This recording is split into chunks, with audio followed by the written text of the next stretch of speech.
চাঞ্চল্যকর গণধর্ষণ মামলার প্রধান আসামিকে মামলা রুজুর 24 ঘন্টার মধ্যে গ্রেফতার করেছে র‍্যাব ৬। আসামি মোহাম্মদ হিরণ সর্দার ও মোহাম্মদ রাকিব সর্দার ভিকটিমের পূর্ব পরিচিত। তারা ভিকটিমকে বিভিন্ন সময় কুপ্রস্তাব দিত। গত 12 ডিসেম্বর ভিকটিম রাতের খাবার শেষে ঘুমিয়ে পড়ে এবং কিছুক্ষণ পরে প্রাকৃতিক ডাকে সাড়া দিলে টিউবওয়েলে পানি আনতে গেলে সেখানে আগে থেকেই ওত পেতে থাকা আসামিদ্বয় ভিকটিমকে পেছন থেকে এসে মুখ চেপে ধরে ভিকটিমের শয়নকক্ষে জোর করে নিয়ে যায় এবং ছুরি দিয়ে ভয় দেখিয়ে ঘুমের ঔষধ খাওয়ায়। সেই সাথে ভিকটিমের ইচ্ছার বিরুদ্ধে জোরপূর্বক ধর্ষণ করে। এক পর্যায়ে ভিকটিম অচেতন হয়ে পড়ে।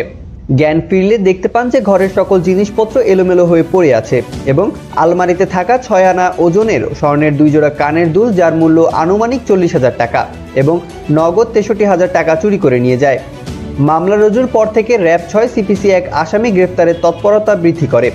এরই ধারাবাহিকতায় আজ র‍্যাব ৬ সিপিসি ১ সাতক্ষীরার ক্যাম্প হতে তথ্য প্রযুক্তি ব্যবহার করে আসামির অবস্থান নিশ্চিত করে এবং সেই সাথে অভিযান পরিচালনা করে। সাতক্ষীরা জেলার পাটকেলঘাটা থানাধীন জুসখোলা এলাকা হতে দিবাগত রাতে ১ নম্বর আসামি মোহাম্মদ হিরণ সর্দারকে গ্রেফতার করে। পলাতক অপর আসামিকে গ্রেফতারের চেষ্টা অব্যাহত আছে। পরবর্তীতে গ্রেফতারকৃত আসামিকে সাতক্ষীরা জেলার তালা থানায় হস্তান্তর করা হয়।